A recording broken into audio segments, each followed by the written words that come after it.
Une nation ne se mesure pas à la seule progression de son produit intérieur brut, mais à la manière dont elle accueille ses enfants à l'école, soigne les malades à l'hôpital, traite ses agents publics et protège les plus vulnérables. En dépit des défis et des dysfonctionnements structurels hérités de décennies de gouvernance défaillante, l'année 2025 a été pour notre système éducatif celle des réformes de fond et de l'exécution des engagements sociaux issus du dialogue d'août 2024 avec les organisations syndicales.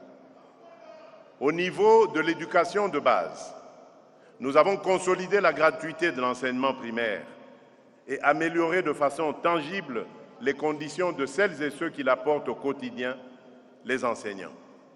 Ainsi, le gouvernement a accordé un supplément de 100 000 francs congolais sur le salaire de chaque enseignant. Payer des différentes primes spécifiques, dont la prime de gratuité pour les enseignants du primaire, la prime des agents et cadres des services centraux de l'éducation nationale et la prime spéciale des inspecteurs. Nous avons engagé un vaste toilettage du fichier de paye pour régulariser la situation des enseignants non payés. Nous avons mis à la retraite 1100 enseignants du primaire âgés de 75 à 82 ans, désormais pris en charge par la SENSAP. Nous avons également régularisé la situation administrative de 2273 écoles publiques qui fonctionnent depuis des années sans acte juridique, levant ainsi les obstacles à leur mécanisation et à leur budgétisation.